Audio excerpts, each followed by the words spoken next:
Statements being made game 4 between the Thunder and the Spurs, and very early on in this game you got a real feeling as for who was going to take over. Early first quarter, Spurs were down one skinny little point. Chet Holmgren cutting inside.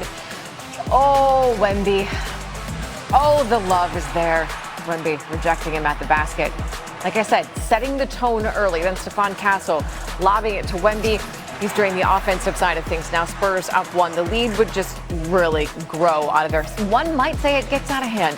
Castle, the 3. Spurs up 8. Castle pushing it up. Now finds Devin Vassell for another 3. He made 2 of those, and the lead is now 11. A minute later, friend of the program, Jared McCain working inside. No! Vassell blocks him. Going to find Wemby. This is a ridiculous spurt. Wemby gets that, which is part of a 16-0 run by the Spurs. They were up 9 after just 1 quarter. We go to the second quarter. Thunder down 41-34. Cason Wallace. Nope, that's a miss. Holmgren there for the tip in. It's only a 5-point game. Spurs, they get the ball back. Wemby takes it back to 7. Then the closing seconds of the half. Like, you know Wemby can do it, but when he's doing it like this, pulling up at half court, he wanted that. 40 feet out. That is the longest make of his career. Wemby had 22 points in the first half. The Spurs, courtesy of that one, led 50-38 at the break. Now we go to the third, because that's how this works. And it's early. Spurs are up 9. Castle. Getting some help from Wemby there. There's a 12-point Spurs lead after the free throw. Defense into offense, more of that. Castle with the defense, going to find Wemby. Wemby with the slam. I mean, sit back and enjoy. Coming in hot. Spurs up 18. Take that to 22. Vassell jumps the Holmgren pass. Dylan Harper lobs it to Castle. Castle, boom. Late in the third, Harper with the offensive rebounds, laying it in. That gave the Spurs a 25-point lead. That is their largest against the Thunder this season. If you're curious what happened in the fourth quarter, the answer is not much from the Thunder. Castle with another steal. Gets it to Wemby, who had 33 points, 8 rebounds, and 3 blocks. The Spurs win 103-82. They tie the series to go back to OKC. When you play. For some more perspective on the Spurs win here in Game 4, bringing in Stephen A. Smith. And Steve, it felt like San Antonio lost that home court advantage they stole in Game 1 as fast as they got it with their Game 3 loss at home. But what type of statement did they make to come back and even this series tonight? Honestly speaking, I don't think they made much of a statement. One team came to play, the other team did not. When you look at Oklahoma City, you know, you got to give San Antonio credit from the standpoint that they recognized the urgency of the moment, and they were led by Victor Wembanyama, who dropped about 33, and he obviously was a force. But there's not many nights that you're going to see the Oklahoma City Thunder shooting about 15% from three-point range and about 30% from the field. And a lot often, they had some open shots, and they just weren't making them. They were flat all night. They didn't come to play. They came and showed up like a team that had handled their business in Game 3, so we don't have to have the urgency in Game 4 that we had in Game 3, and they played like it. So I thought they were flat tonight. It would be one thing if they came out and they was making shots and then San Antonio put the clamps in them or what have you, but they were missing shots all night long. Nobody looked the way they normally look, including SGA. And Chet Holmgren has been a virtual no-show throughout most of this series, so that hasn't helped either. Well, considering how well they played in Game 3 after being down 15-0 to come back and win that game, and their championship medal going back to last season, how surprising are you that they were so flat in Game 4? I am a little bit surprised because they're champions and they know what it takes. But you got to remember, I was covering the Western Conference Finals last year when Minnesota rolled up on them and beat them by 40. I think it was like in Game 3. They were up by as many as 44 points. And Shai Gilgeous-Alexander walked off the court with a smile on his face, clapping like there was absolutely no concern whatsoever. And then they came back the next game and they beat Minnesota. So they tend to have these games from time to time where they're a bit flat. There's no denying that. But you did expect them, considering how tough they know San Antonio to be, considering the fact that they had San Antonio on its heels after winning Game 3. You didn't expect them to come out and be as flat as they were, but they just were. It just happened. All right, so now it's a 3-game series. Wemby goes for 30-plus in Game 4. Now they got to go on the road to try to get home court advantage back. What are you expecting from him in that game, considering what he did here in Game 4? Well, I think it's going to be a physical matchup in Game 5. There's an urgency at the moment. Oklahoma City does not want to go back to San Antonio down 3-2-5, Game 5. You don't want to say it's a must-win because you saw them win Game 3, and they are the reigning defending champions. But nevertheless, it's going to be an important game. You don't want to go back to San Antonio down 3-2, in my opinion. And so if you're the Oklahoma City Thunder, you've got to be ready. Art Stein is going to play a pivotal role because the physicality that he's going to try to throw in Wemby's direction is something that he's gotten away with in a couple of wins this season in this playoff series, and maybe he'll be able to get away with it again in Game 5. If you're San Antonio, you've got to offset that. In my opinion, one of the things they might want to consider to do is making sure you consistently have a big out there with Wembanyama, get him off the 5, not subjecting him to the level of physicality that you know they're going to throw in his direction. Have somebody else as a big body to preoccupy some space on the front line and use Wemby as a 4 or dare I say even a 3 since he's got that skill set. I think those are the kind of things that will facilitate a level of success. They got to take that into consideration, but we'll see what they ultimately do. In the end, however, San Antonio has regained some momentum because they go to Oklahoma City knowing if they're able to win Game 5, then you've got a big time problem because then Oklahoma City would have to go back to San Antonio down 3-2 instead of up 3-2. And that's going to really put them on their heels. So Game 5 is definitely pivotal for both teams, but in my opinion, especially OKC. And it goes down. When you play 12 playoff games, they're not all going to be masterpieces. So as much as you want to win, there's nights where you just don't have it for whatever reason. And so maybe it was one of those nights, but you also can't throw it away. You have to look at the process in a clear-eyed manner and see what corrections you can make. And I think some of the turnovers and some of the shooting was a result of the way we played and a result of the way they defended. You know, I'd never take away credit from them when they played the way they did, but it's a little bit of both probably. You know, it wasn't our night, but at the same time, we could have been a lot better, and we need to be a lot better in Game 5 when we want to compete in the game. Vic, to your right, those of us who watched you kind of mess around shooting half-court shots after shoot-arounds and practices, it doesn't seem like you make a whole lot of those when you're messing around. What did you think leading into that one, going into halftime? I was just thinking shoot to score.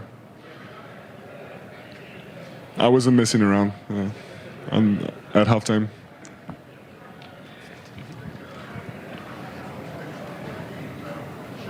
He said he's really enjoying the adjustments. And I was curious for you in your first playoffs, how much have you enjoyed the game-to-game adjustments as a chess player yourself? How would you compare it? There's definitely similarities, as in any strategy game. It's fun. It's very fun. In the playoffs, at some point, especially when a series drags on, everybody knows the other team almost by heart. So it's different. I would say the coaches hold a lot of this load of the chess match. You know, the coaching staff, all the strategy. It's a lot. They do a lot of film. They work really hard. Vic on the right, you said when you were sitting there the other day, we're going to find out what we're made of in this game. So one, did you wonder what the answer to that would be, and what did you find out tonight?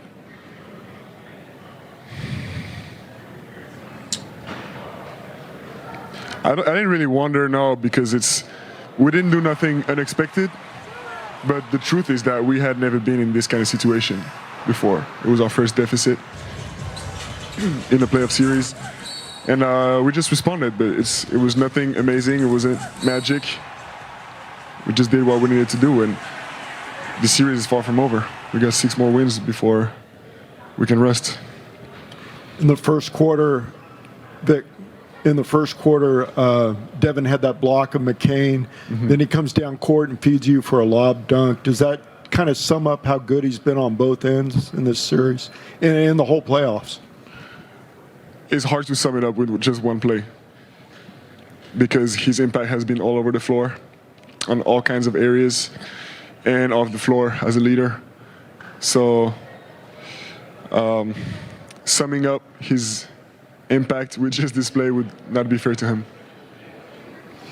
Vic, after the last game, you said you needed to do a better job of essentially helping your teammates, and everyone around the team kind of says that you're hard on yourself. I'm wondering where that comes from, and then, how do you manage the last 48 hours in your first playoff run and not letting that get to you?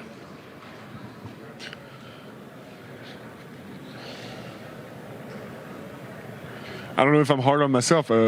We all have high standards, and I know I have a lot of responsibilities, but I'm here for it. And yeah, it was better today. It wasn't perfect, but we all of us. I'm talking like the whole organizations. We're gonna have to do things that we didn't sign up for. I think I'm an employee to play basketball, but I'm not an employee to talk to whoever and find out answers to. We're all gonna do things like that, and that's why, as I was saying, I need to find ways to impact the game in many areas. Offensively tonight, Vic, how much of tonight was reacting to what the Thunder were doing defensively, and how much of it was you deciding from a certain moment, at the start of possession, what you wanted to do and then kind of dictating it that way? It was a little bit of both. It's a balance we got to keep in. It's a balance that I think we had kind of wrong in earlier in this series. You got to spend the last 8.5 minutes of the game on the bench because you guys were ahead by so much. Is that helpful to you at this point in the series to grab that much rest? Yeah, of course. We'll get anything we get, any advantage, any edge, so we're going to use that. We need to rest. All right, Kendrick Perkins joins us now for some much-needed perspective on this series. And look, Perk, you've been in these games before. You know how momentum can go back and forth. For the Spurs, considering they won game 1, they lose 2, now they come back and win game 4, what's been the common denominator in their wins here? That guy we just got through listening to. And my grandparents used to always tell me, he's young, but he got an old soul, baby. And that's what we just watched, and Yes. that's what we just listened to in that interview. And when you talk about leadership, that's the true definition of leadership. See, Wemby is not afraid of getting uncomfortable. He's not afraid of holding himself accountable and maxing out. And tonight, what we saw was a response that we expected. We saw him be a big man first and then show guard skills. When he come out with that mindset of I'm going to dominate the paint on both ends of the floor, the Spurs are unbeatable. But when he comes out and he's timid and he's soft and he's trying to do other things that's not being Wemby type things, and that means being the most dominant player in the league, then they struggle. But tonight was one of those nights. And I also look at the 5 assists. When you're able to get yours and make guys around you better, that's called growth and that's called leadership. And that's what he said he needed to do better after game 3. The interesting thing here is what they did to the Thunder, because so much of that game felt like the Thunder just couldn't do anything. Nothing was falling. What were the Spurs doing? Why couldn't they hit anything? You saw them dogs out there. And it started with Stephon Castle. I didn't know whether to call him a Doberman or a pit bull, the way they sicked him on SGA today. And he the one that really, yes, Wemby was the best player on the floor, but Stephon Castles actually set the tone from the jump with his physicality. To be honest, I have never seen anybody in the league be able to guard SGA 101 like we're witnessing right now in Stephon Castle. That wasn't a lot of doubling coming. That was me and you, mano a mano. Everything was tough. The catches was tough. Him getting the ball, SGA trying to get the ball up the floor was tough. He was challenging his shots without fouling. He kept them off the free throw line.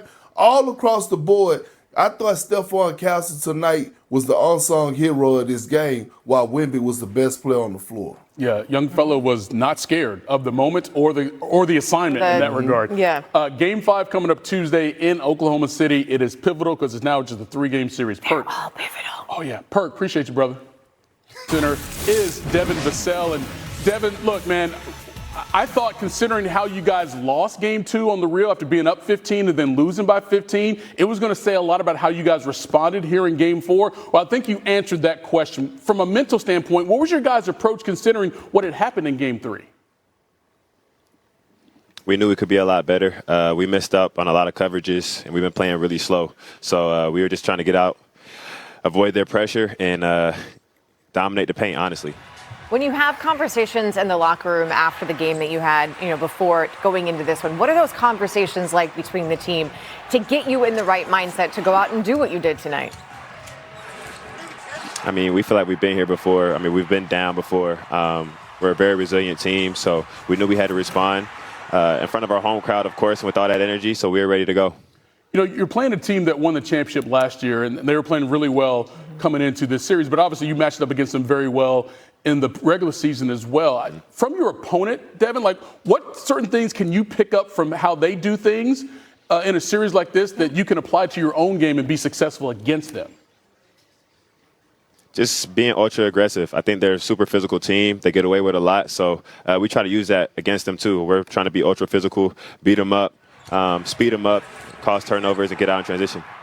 Hold on, was that a dig? You said they get away with a lot? Was that a little dig there? A little something? Okay. I mean, look, it's the NBA playoffs. They get a lot. They get away with it. We get away with it. So they can't call everything. There was a lady sitting courtside tonight who came with a fake little mini Oscar that she held up, Devin. I don't know if you saw this. I didn't see that. Every time she thought SGA flopped, she held up a little Oscar. Did you see it? I think San Antonio has the craziest fans. They come up with the craziest stuff for sure. That is tremendous. And defensively, you guys were able to shut them. I mean, there was a point where it felt like they couldn't get anything to hit. They shot 33%. And nothing from 3. What was it that you guys did that you thought was the defensive, just the linchpin?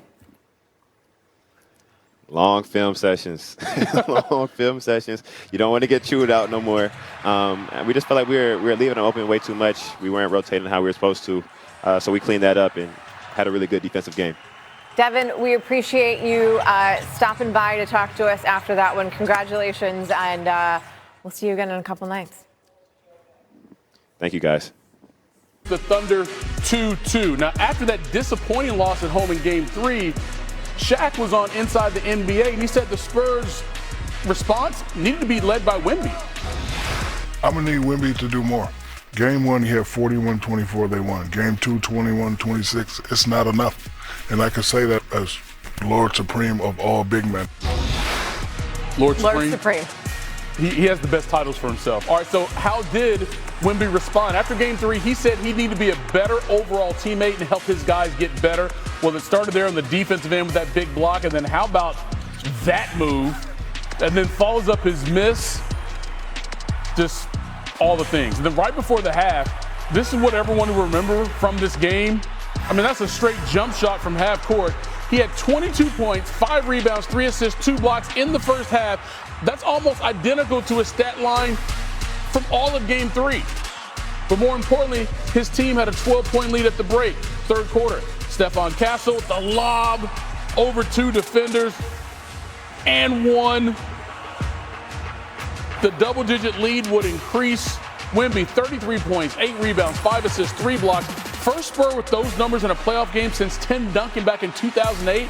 We head to Game 5 Tuesday in OKC. So many people are responsible for how your offense in particular runs, but is part of Victor becoming like one of those great players to feel that obligation? It's like it's his responsibility to set that tone. I think a lot of people would say that, and regardless of that, I think that's what he wants. I think he wants that responsibility and to be in the lead there, and he's built for it. When you get into these series, we spoke pregame about the chess match, and you can get into a little bit of a whirlwind in terms of, do I adjust and counter, or do I just want to do it better? And both answers are right when you talk about them in a meeting room. And those guys have done a great job of executing a little bit of both. And I thought tonight was probably their best performance, maybe of the year, because of the circumstances of just being better at a lot of things. 4 in San Antonio. Yeah, they just punched us in our face early. It's 2 games in a row they've come out the aggressors. Last game we were able to course correct. Tonight we just didn't do so. Yeah, we gotta do a better job of starting the games. Obviously, it's a little bit more challenging when you're on the road, and we know that. But we got to go out there and do it if we wanna win games, especially against a team that good. Never really found a rhythm or consistent rhythm tonight. What do you feel like the biggest issue was?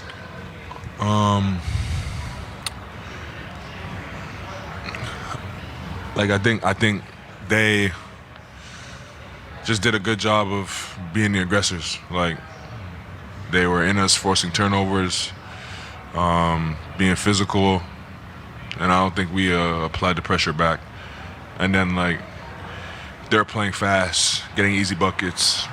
They get their defense set, and, like, I don't care who you play, it's always harder to score against a set defense. So it's just like, it's a snowball effect. But it always starts with, like, the aggression that you play with, and then they brought it on a way higher level than we did for most of the game. A year ago, when you win the championship, you guys didn't have every game great. I mean, like tonight was not a great game, but you guys win last year, even with that in the rearview mirror. Are there things you learn and take with you as you look to recover from this moving forward, or just things maybe holistically about the way you guys do business that you think helps you to leave this in the rearview mirror again? Yeah, I mean, whether you win or lose, you want to learn the lessons from the game. And when you lose, they're a little bit louder. The lessons are a little bit louder, and that's just how we view it. Like, you want to learn through the wins, but sometimes you lose, and you gotta get better. In a series, that's what it's about: getting better and being better when you're done the series and you were to start the series and giving yourself a chance. That's what we focus on. Do you take any solace knowing that you get the split, or is this too much of a bad feeling to think that way?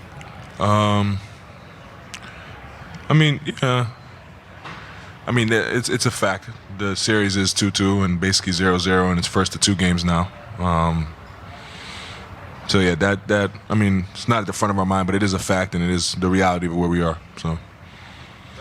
You talked before about priding yourself on making your teammates better. Just what are some things you think you can do to help get Chet a little bit more involved offensively? Yeah.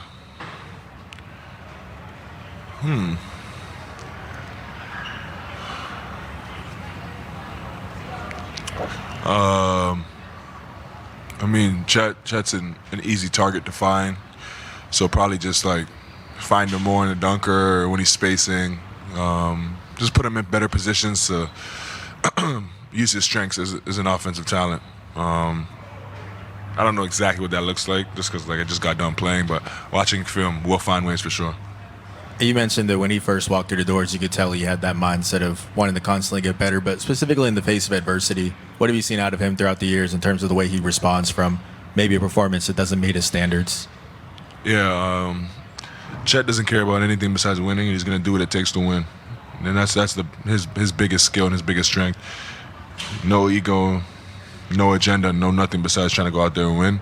And I have no doubt in my mind that Chet will go out there and get a game his all and put his full effort. And that's all you can ask from the guys. Go out there and give it their all and see where it takes them.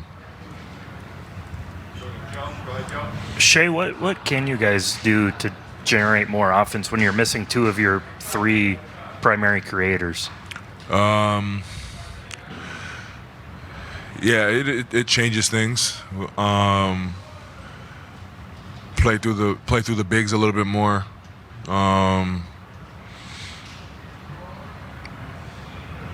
Yeah, and I mean, guys have different strengths out there, and like you said, 2 of our like handler creators are out, but guys are good off the ball, and we've played a fair amount of games this year with no handlers, so we'll be a little bit used to that. But I mean, regardless, I think it's just a snowball effect. Like, I think like when you come out with the right energy, like things like that work out, and the offense has flow. And I don't think we came out with the right energy today.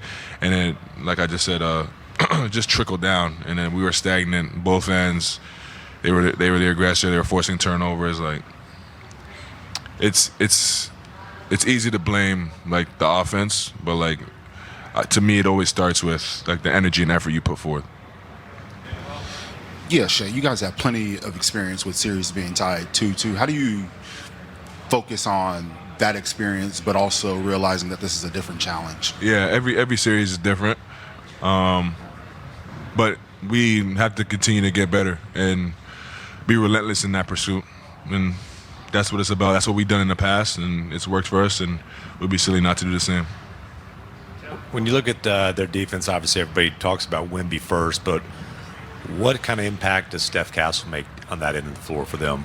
Yeah, they have multiple guys that are tenacious. They get into the ball, and then they have Wemby behind them, and they know that, and they use that to their strength. So, yeah, they're obviously a really good defense. They've been a really good defense all year, and to score on them is going to take like quick decisions.